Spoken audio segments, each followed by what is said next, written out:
Tuhan adalah Bapakku. Ku berdoa surga terbuka, mujizatnya nyata, kuasanya tak pernah berubah, kasihnya selalu sempurna. Tuhan adalah Bapakku. Ku berseru, Tuhan dengarku. Dialah penolongku, Dialah penyelamatku. Ku berserah dan percaya. Aku ditolong Tuhan, aku dipulihkannya. Tak ada yang tak mungkin bagi Dia. Aku ditolong Tuhan, aku disembuhkannya. Tiada yang mustahil bagi Dia.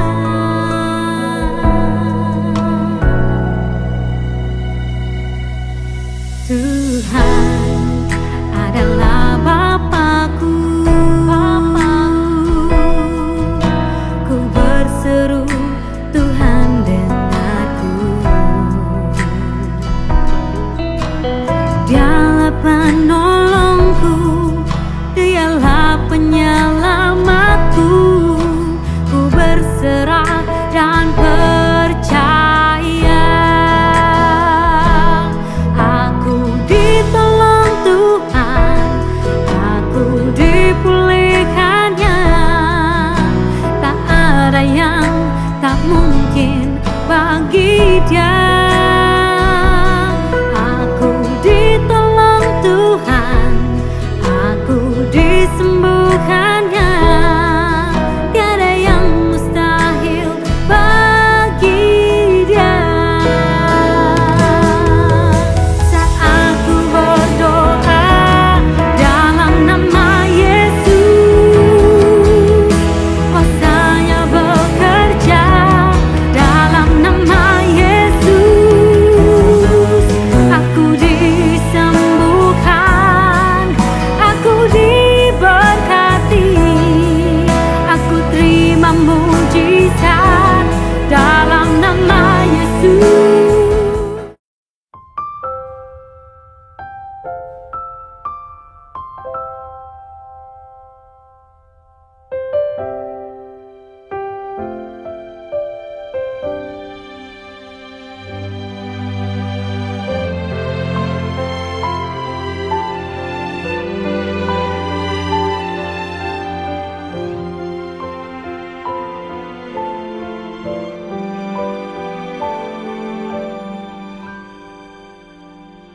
Dunia ini bukanlah rumahku. Semua yang ada hanya sementara. Tak ada satupun yang dapat ku bawa saat ku kembali padanya. Ku sadari singkat hidup ini seperti embun pagi yang datang dan pergi. Selama ku hidup, senangkan hatimu.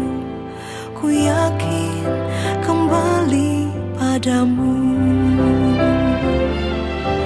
Janjimu kan membawaku di mana kau ada, aku pun berada.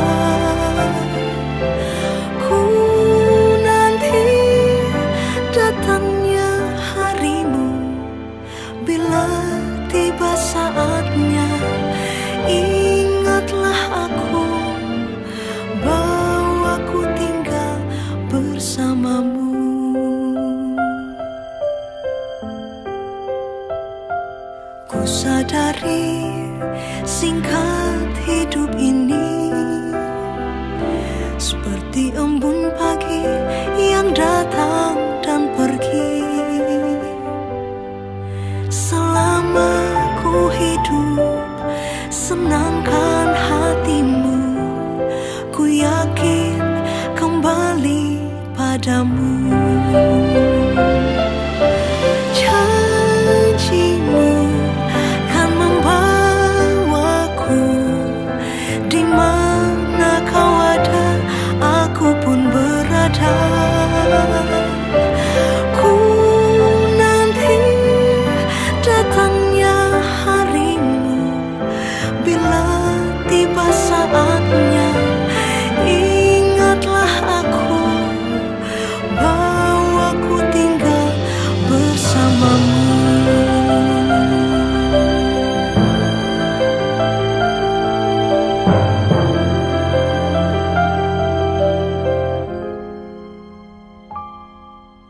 Janjimu kan membawaku, di mana kau ada, aku pun berada. Ku nanti datangnya harimu, bila tiba saatnya, ingatlah aku, bahwa ku tinggal bersamamu. Bila tiba saatnya, ingatlah aku, bahwa ku tinggal bersamamu.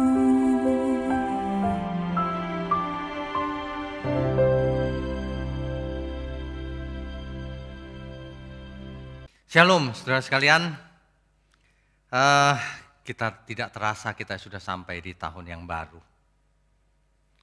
Saya berharap kita semua sehat, semangat, tetap belajar. Belajar hidup kudus, tak bercacat, tak bercelah. Pagi ini kita akan belajar satu renungan. Renungan di tahun baru itu apa saja? Apa yang perlu kita renungkan dalam hidup kita? Ya, kita harus merenungkan dan mengambil hikmatnya. Sebelum itu mari kita berdoa. Bapa di surga, terima kasih. Bapa berkati, Bapa urapi hamba-Mu, juga Bapa berkati seluruh umat-Mu dimanapun berada, agar ketika mendengar firman ini, merenungkannya, dan hidupnya berdampak. Terima kasih, hanya di dalam nama Tuhan Yesus kami berdoa. Amin.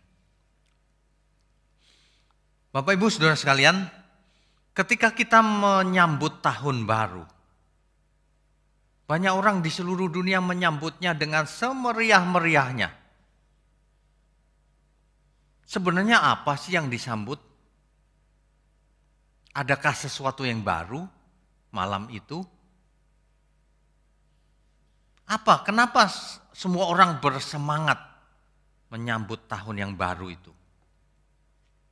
Ada banyak orang, alasannya juga banyak. Ada yang berharap di tahun yang baru, semuanya menjadi lebih baru. Semuanya harapan menjadi baru, yang sakit sembuh, yang belum berhasil menjadi berhasil. Harapan-harapan yang baik tentunya, yang kita harapkan. Ya, tapi manusia memang demikian, ingin mencari event-event tertentu yang menghibur, yang menguatkan, yang memberi semangat. Tidak salah sih. Tapi sebenarnya dari tahun ke tahun, kalau kita amati baik-baik, kita renungkan baik-baik. Malam tahun baru, kembang api, sebenarnya tidak berarti apa-apa loh Bapak Ibu. Ada yang membakar kembang api, harganya puluhan juta. Sebenarnya tidak perlu itu. Mengapa? Ada banyak orang yang kesulitan, makan saja sulit, pekerjaan di masa pandemi ini juga banyak berkurang, bisnis banyak yang tutup. Ya, jangan egois ya. Yang punya uang, berikan kepada yang tidak punya, yang membutuhkan. Ayo kita jadi berkat yang sesungguhnya. Daripada uang dibuang-buang, dibakar, bagikan kepada orang yang membutuhkan. Pakai untuk pekerjaan Tuhan. Ayo kita belajar yang benar. Jangan hura-hura terus gak ada artinya. Apa artinya? Memangnya Bapak Ibu senang gitu bakar-bakar mercon? Kayak anak kecil saja. Ya, makin berumur itu makin dewasa harusnya kita itu. Melakukan segala sesuatu itu yang berguna, yang memberkati banyak orang. Masa lihat mercon, aku senang. Udah umur sudah tua juga kita, dewasa. Ya. Apanya yang baru sebenarnya? Coba kita yang jujur, apanya yang baru? Manusia sebenarnya hanya mencari-cari. Mencari kebahagiaan, mencari kemeriahan, kesepian di tengah keramaian.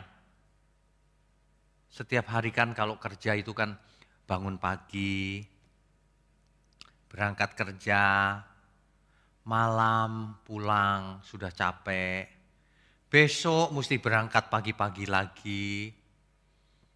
Demikian seterusnya, tahun berganti tahun, musim berganti musim.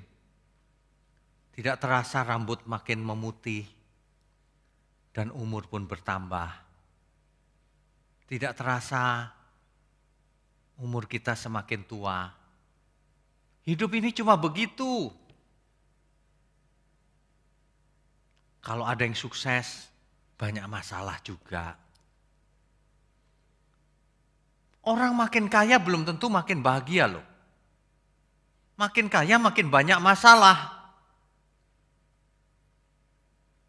Yang kekurangan juga masalah. Gak ada solusinya selain belajar kebenaran. Selain pola mindset kita harus berubah. Selain perasaan kita harus berubah. Sehingga kita boleh merasakan damai sejahtera yang dari Tuhan. Ya, begitu. Jadi jangan sampai kita itu terganggu oleh banyak masalah yang ada di dunia ini. Masalah pasti ada, tapi kita harus menyikapinya dengan benar. Sebab kalau tidak, hidup ini menjadi sia-sia benar. Kita baca kitab Pengkhotbah, Pengkhotbah 1 ayat 9.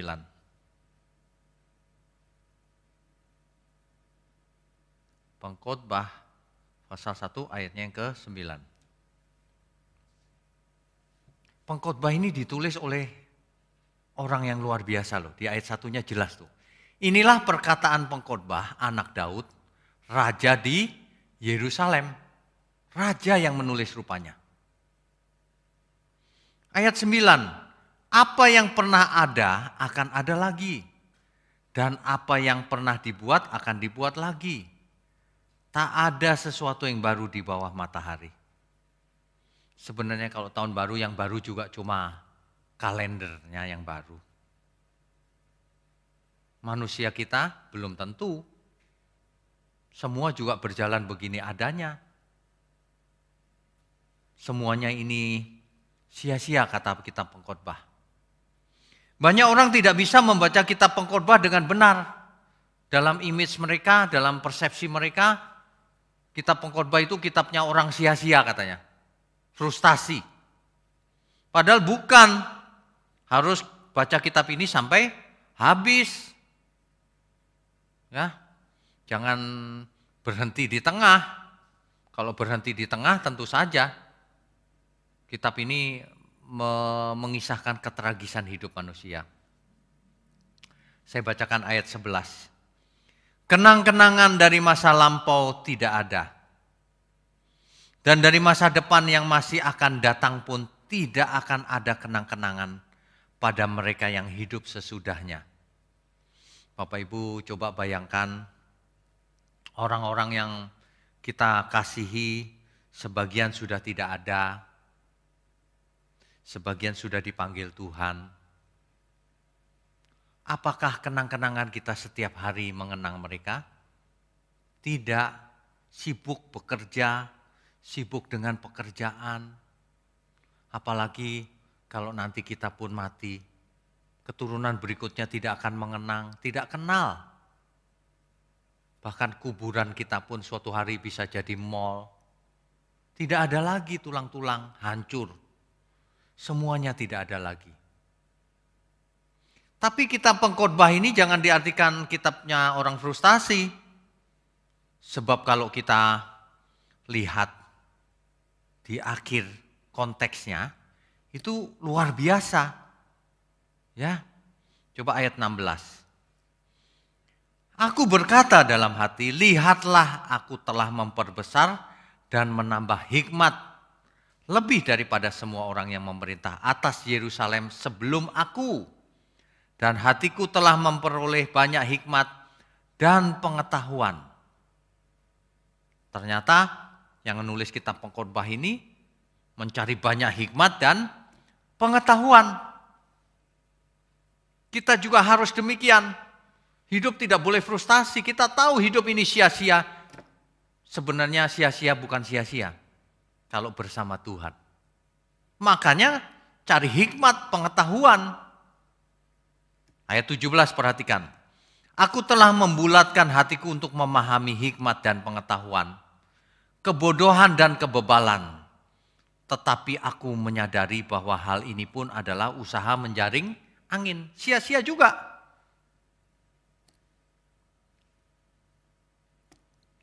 Karena di dalam banyak hikmat ada banyak susah hati.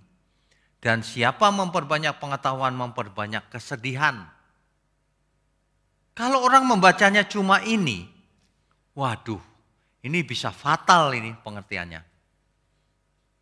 Ternyata membawa belajar hikmat banyak dan pengetahuan itu ternyata memperbanyak kesedihan loh Pak. Itu ayatnya, waduh, bahaya ini. Bahaya. Makanya harus dibaca sampai akhir. Ingat baik-baik konteksnya. Masalahnya begini loh, Alkitab itu ada yang cuma berapa ayat, dia sudah mengambil kesimpulan. Jadi gampang dibaca. Tapi kitab pengkhotbah ini ada banyak pasal, berkata kesia-siaan terus. Ambil kesimpulannya baru terakhir. Jadi kalau orang baca cuma 1 pasal, 2 pasal, ini frustasi ini, begitu. Padahal tidak. Kita baca ayat 12, pasal 12 maksud saya. Inilah nasihat pengkhotbah. Ingatlah akan penciptamu pada masa mudamu, supaya tidak sia-sia. Kan begitu. Sebelum tiba hari-hari yang malang dan mendekat tahun-tahun yang kau katakan, tak ada kesenangan bagiku di dalamnya. Sebelum manusia menjadi tua dan tidak berdaya lagi, ingatlah penciptamu. Di ayat ke-13 dikatakan, akhir kata dari segala yang didengar ialah, takutlah akan Allah dan berpeganglah pada perintah-perintahnya. Karena ini adalah kewajiban setiap orang. Nah ini kesimpulan dari kitab pengkhotbah itu. Takutlah akan Allah supaya tidak sia-sia. Nah, ayat 14. Karena Allah akan membawa setiap perbuatan ke pengadilan yang berlaku atas segala sesuatu yang tersembunyi. Entah itu baik, entah itu jahat. Jadi kita semua akan diadili. Jangan pernah berkata ada yang tidak diadili. Kitab Perjanjian Baru juga sama. Karena setiap orang akan menghadap tahta pengadilan Kristus untuk mempertanggungjawabkan apa yang dilakukannya selama ia hidup, baik atau jahat. Semua manusia dimintai pertanggungan jawab. Amin, Bapak Ibu. Jadi kalau mau merayakan, jangan hanya tahun baru. Setiap hari kita harus merayakan dengan semangat. Sebab setiap hari harinya Tuhan. Amin. Harinya Tuhan bukan cuma hari Sabat, bukan cuma hari Minggu. Setiap hari harinya Tuhan. Katakan amin. Oleh sebab itu kita harus bersyukur setiap hari. Bersorak-sorai setiap hari. Semangat setiap hari. Amin. Iya. Jadi jangan bingung. Kita pun mengatakan hidup di dunia ini sia-sia. Benar. Tapi aku akan semangat supaya tidak sia-sia. Semangat melakukan kehendak Dia. Semangat menjadi alat di tangan Tuhan. Semangat menjadi berkat bagi sesama. Amin. Mari kita belajar, ya. Seharusnya kita tidak membuat resolusi ya tahunan. Resolusi itu seumur hidup, jangan tahunan. Resolusiku tahun ini itu Pak, mau bangun rumah. Ya, resolusi itu tahunan seumur hidup yang benar. Resolusiku aku harus hidup benar. Tak bercacat, tak bercelah. Aku harus nekat belajar benar. Melakukannya meskipun sulit. Mestinya begitu. Ya. Mari kita dengarkan kitab Yakobus. Yakobus 1 ayat 19. Yakobus pasal 1 ayat 19. Hai saudara-saudara yang kukasihi, ingatlah hal ini. Setiap orang hendaknya cepat untuk mendengar, gampang mendengar. Jangan dengerin firman tapi lupa lagi. Tetapi lambat untuk berkata-kata, jangan banyak omong. Dan juga lambat untuk marah, jangan gampang marah, ya. Ada banyak nasihat di Alkitab yang harus kita praktekkan. Jangan cuma dibaca dan direnungkan saja. Ayat 23. Ayat 22. Tetapi hendaklah kamu menjadi pelaku firman. Dan bukan hanya pendengar saja. Sebab jika tidak demikian kamu menipu diri sendiri. Banyak orang menipu dirinya sendiri. Amin, amin terus. Tapi tidak pernah melakukan apa yang diaminkannya.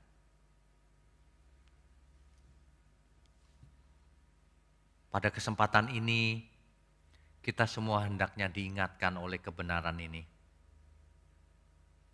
Ayat 23. Sebab jika seorang hanya mendengar firman saja dan tidak melakukannya, ia adalah seumpama seorang yang sedang mengamat-amati mukanya yang sebenarnya di depan cermin. Ayat 24, baru saja ia memandang dirinya, ia sudah pergi. Atau ia segera lupa bagaimana rupanya. Banyak orang mendengar firman, amin, tapi tidak melakukan. Itu sama dengan kita bercermin tapi habis itu pergi dan gak ingat lagi wajah kita seperti apa. Tidak ingat lagi apa yang harus diperbaiki. Tidak ingat ada banyak noda di mukanya. Ini seperti menipu diri sendiri. Banyak orang menyia-nyiakan waktunya. Padahal waktu tidak bisa diperbaharui. Padahal waktu tidak bisa dibeli. Padahal waktu tidak bisa diperpanjang. Tapi banyak orang menyia-nyiakan waktunya. Dengan cara apa coba menyia-nyiakan waktu? Ada banyak orang menyia-nyiakan hari-harinya itu dengan malas-malasan. Ada lagi yang dengan berbuat dosa, hidup dalam dosa. Itu menyia-nyiakan waktu itu. Ada yang lagi yang tidak mau belajar firman. Menyia-nyiakan waktunya. Padahal kalau ia belajar, ia akan hikmatnya bertambah, pengetahuannya bertambah, makin mengerti firman dan melakukannya. Ada lagi ini penyakit banyak manusia ini. Menunda untuk berubah, nanti saja. Nanti saja Pak, saya masih muda. Nanti saja masih ada waktu besok. Besok saja saya berubah. Bukan besok loh, besok. Besok itu artinya besok-besok, gak tahu kapan. Ya. Fokus pada hal-hal yang tidak penting. Banyak manusia suka melakukan hal-hal yang tidak penting. Ia fokus melakukan sesuatu yang tidak penting.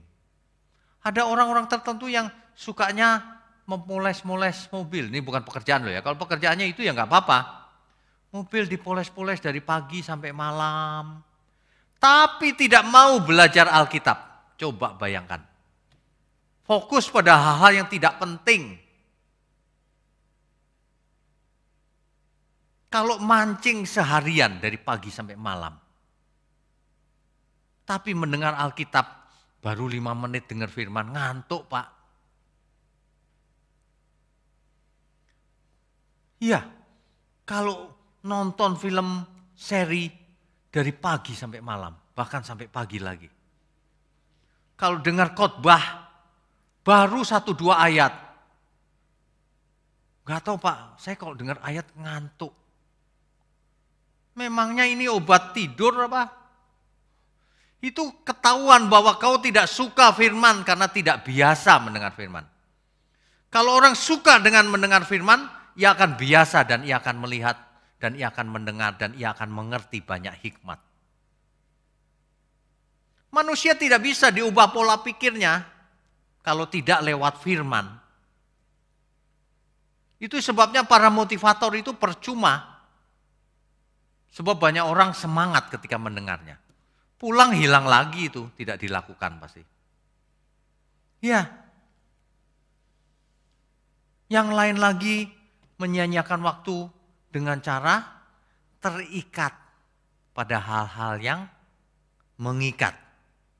Pada okultisme, pada selingkuhannya, pada berhalanya, pada hartanya, pada nafsunya yang menggebu-gebu. Yang tidak terkontrol, itu membuang waktu sia-sia itu. Apa untungnya? Coba ada yang cerita bisa katakan untungnya apa? Ada? Wah saya berbuat dosa Pak, untung ada? Gak ada. Itu sia-sia semua itu. Sudah tahu waktunya tidak bisa diperpanjang, tapi dibuang sia-sia. Sudah tahu umur sudah tua. Sudah waktunya sisanya waktu tinggal sedikit lagi. Masih menunda-nunda untuk berubah. Waduh. Ini kita tidak bisa bicara apa-apa ini. Kadang-kadang kita bingung juga, khotbah sudah keras. Tapi kok tetap tidak mau berubah ya. Bapak Ibu, bagaimana ini ya? Ya, tapi dengarkan firman terus ya. Lama-lama, memang sekali 2 kali tidak bisa mengubah sih. Tapi kalau terus-menerus didesak, akhirnya jebol juga. Saya yakin.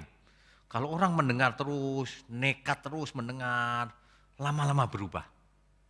Percayalah saudara. Firman Tuhan yang benar itu penuh kuasa. Jadi tahan terus, dengar terus. Kalau bisa buat catatan ringkasan. Supaya pesan-pesan kitab suci ini sampai ke kita. Sampai ke Bapak Ibu, sampai ke saudara sekalian. Ya, oke. Jadi jangan jadikan tahun baru ini hanya kebiasaan klise, tradisi. Jadikan setiap tahun baru itu momen untuk mengingatkan kita, umurku makin pendek, waktu tahun berganti, aku harus berubah. Bukan cuma berubah, aku harus semakin hari semakin sempurna. Kan begitu. Masa sih tidak takut menghadapi kekekalan? Kalau saya sih takut, Saya sering bermimpi diberi penglihatan oleh Tuhan. Kekekalan itu mengerikan. Bagi orang yang tidak takut Tuhan. Kebinasaan itu mengerikan. Bagi orang yang tidak takut Tuhan. Orang itu aneh. Tidak takut Tuhan. Lalu kau hidup takut siapa? Tidak takut siapa-siapa. Lalu kalau kau mati kau kemana? Sekarang tidak takut, nanti kalau sudah mau mati baru panggil pendeta. Biasa itu. Kita sudah biasa melayani yang begitu. Waktu hidup tidak mau bertobat. Mau mati baru mau bertobat. Sebenarnya itu terlambat. Mari kita jangan jadi kepompong terus, mati terus, tidak berguna, apalagi jadi ulat, menjijikkan hidupnya. Mari kita jadi kupu-kupu, kelasnya naik, terbang, indah, tidak serakah lagi, bahkan berguna. Ya, itulah transformasi diri yang sebenarnya. Kalau orang teriak transformasi itu apa maksudnya? Enggak jelas. Transformasi kok gedung. Transformasi itu manusianya, kita semua. Kita harus ditransformasikan dari ulat menjadi kepompong, lalu menjadi kupu-kupu. Dari manusia duniawi, manusia gelap, berubah menjadi makin terang dan menjadi anak Allah. Amin. Itulah transformasi. Itulah perubahan yang dimaksud Alkitab. Metamorfoste. Be transform. Berubahlah. Jangan kayak orang dunia begitu, saudara. Saudara itu jadi Kristen itu percuma kalau tidak berubah. Banyak orang Kristen itu hari ini pasif. Padahal hidup yang benar itu aktif, bahkan proaktif. Banyak orang Kristen oportunis. Kalau ketemu Tuhan cuma minta berkat, cari untung, cari rejeki.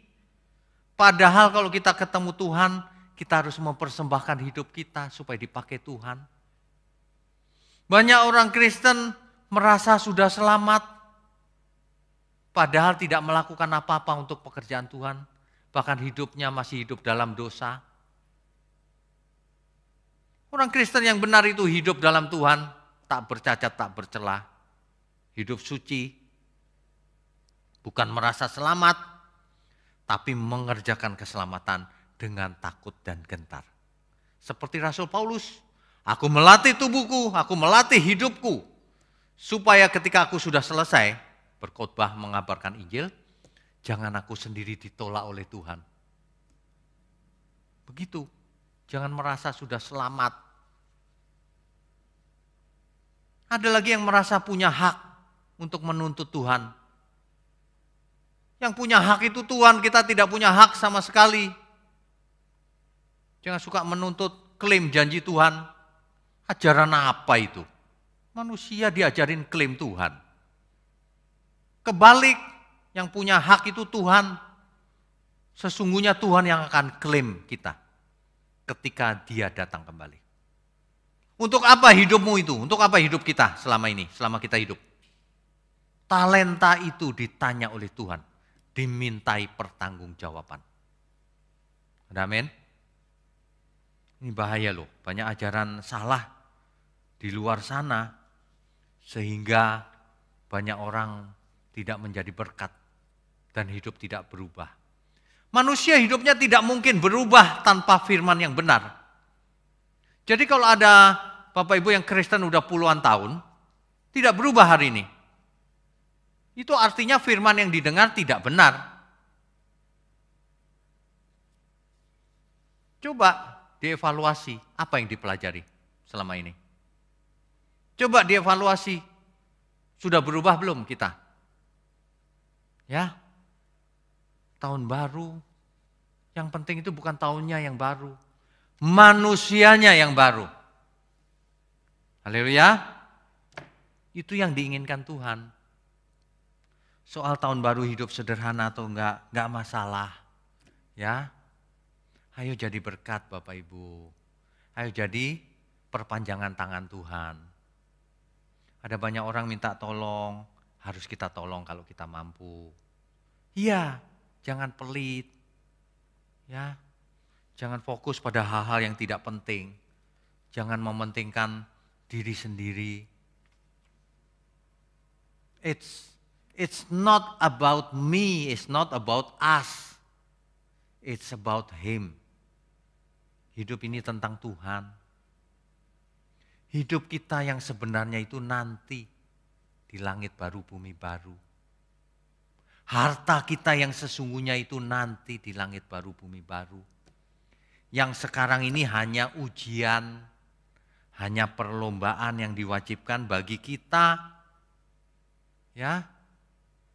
Satu lagi kalau kita baca kitab Ibrani pasal 12 ya. Nanti dibaca yang lengkap. Saya cuma mau ingatkan Bapak Ibu, kitab Ibrani ini itu jelas sekali bahwa kita harus meresponi anugerah. Ya.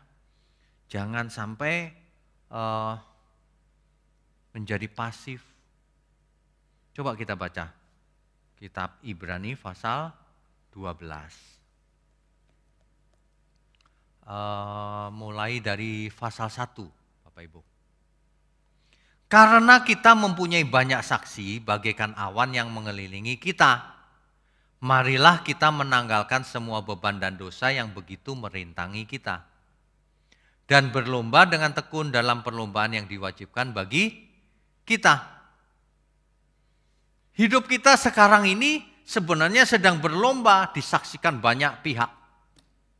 Bapa di surga, Tuhan Yesus, Roh Kudus, orang tua kita, teman-teman kita, pasangan hidup kita, bahkan setan, malaikat lihat kita. Kita bertanding, tapi untuk itu harus menang. Supaya menang, tanggalkan beban dan dosa. Jangan punya keinginan, jangan hidup di dalam dosa. Maka kita akan bisa berlari memenangkan perlombaan itu. Semangat. Harus semangat menang. Ya, untuk Tuhan. Bukan karena kehebatan kita tidak boleh bermegah apapun terhadap yang kita lakukan. Tapi itu adalah perintah Tuhan. Bahwa kita harus mengerjakan pekerjaan keselamatan dengan takut dan gentar. Marilah kita melakukannya dengan mata yang tertuju kepada Yesus. Yang Maha Tinggi menjadi teladan supaya kita melihat Dia kalau mau sempurna. Begitu. Nanti dibaca urut dari ayat 1 sampai 17. Ya, sampai akhir bahkan. Jangan sampai ya, nanti di akhir ketika Tuhan Yesus datang, akan ada banyak orang yang seperti ini. Sebab kamu tahu bahwa kemudian ketika ia hendak menerima berkat itu, ia ditolak. Sebab ia tidak beroleh kesempatan untuk memperbaiki kesalahannya, terlambat bertobatnya. Sekalipun ia mencarinya dengan mencucurkan air mata. Sekalipun meraung-raung. Bapak Ibu ingat gak seperti siapa itu? Kita baca ayat 16-nya. Janganlah ada orang yang menjadi cabul atau yang mempunyai nafsu yang rendah seperti Esau yang menjual hak kesulungannya untuk sepiring makanan. Jangan kau seperti Esau. Banyak orang pikirannya Yakub menipu Esau. Tidak. Yakub terang-terangan tukar makanan mau enggak? Enggak nipu itu. Esau dengan sadar, daripada aku mati, hak kesulunganku tuker aja sama semangkok sup lentil merah. Lalu ditukarlah. Perhatikan, Esau menganggap enteng hak kesulungan itu. Anggap enteng, anggap remeh. Buktinya apa? Ia minta berkat itu kepada ayahnya di kemudian hari. Tapi ia mestinya tahu dong bahwa hak itu sudah diberikan, sudah ditukar. Tapi ia minta seolah-olah itu nggak pernah terjadi. Artinya ia anggap enteng. Itu nggak tukar beneran.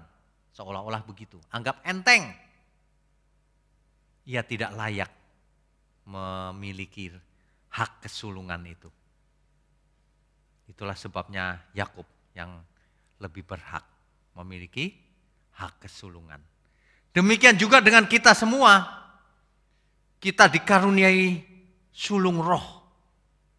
Supaya kita seperti yang sulung, yaitu Tuhan Yesus. Kalau seseorang anggap enteng karunia sulung roh, maka ia akan seperti Esau yang di kemudian hari menyesal, meraung-raung. Tapi percuma, sudah terlambat. Meskipun ia meraung-raung, ia sudah tidak mendapatkan kesempatan lagi. Jangan sampai kita mengalami hal itu. Oleh sebab itu, di tahun yang baru ini, sudahlah saudara, serahkan dirimu pada Tuhan. Kita serahkan saja semua hidup kita untuk Tuhan. Amin ya. Tidak ada solusi lain. Mau lari kemana? Mau menikmati dunia seperti apa? Sia-sia semuanya. Mari kita dekat Tuhan. Amin. Amin. Bapak Ibu sekalian, firman Tuhan ini jangan dianggap enteng. Sebab orang yang anggap enteng, ia akan menyesal dengan meraung-raung di kemudian hari. Jangan salahkan kita sudah khotbahkan semuanya. Yang diberkati orang yang tidak anggap enteng, yang menganggap serius dan menghidupinya. Amin. Mari kita angkat tangan kita. Bapa di surga, terima kasih untuk firman-Mu. Tidak banyak yang harus kami katakan, selain kami harus lakukan semuanya. Hanya di dalam nama Tuhan Yesus, kami percaya kami sudah menerima segala berkat. Dalam persekutuan dengan Roh Kudus yang memimpin kami kepada seluruh kebenaran. Haleluya, semua yang percaya katakan, amin. Siapa memuji Tuhan lebih dahsyat? Tepuk tangan bagi Tuhan yang luar biasa. Kita memuji Tuhan bersama pada hari ini. Yang setuju tepuk tangan dong. Kasih yang begitu besar, lebih kuat dari dosa. Kasih yang menemukanku, selamatkan dan pulihkanku. Ku naikkan syukurku, ku tak akan berhenti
On bass, Samuel Mali. Yeah.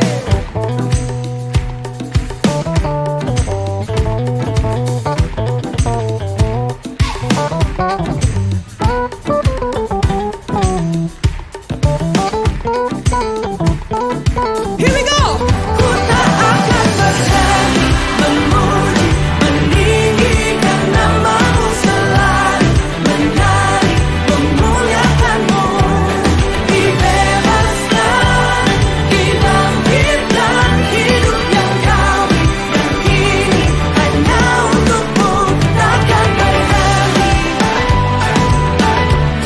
meninggikan nama-Mu. Dibebaskan, dibangkitkan, hidup yang Kau beri, dan kini hanya untuk-Mu. Hidup yang Kau beri, dan kini hanya untuk-Mu.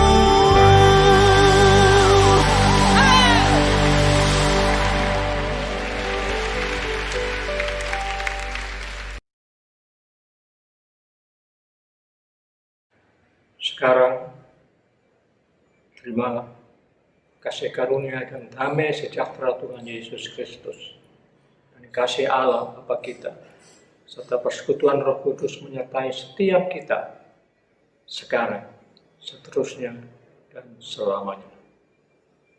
Amin.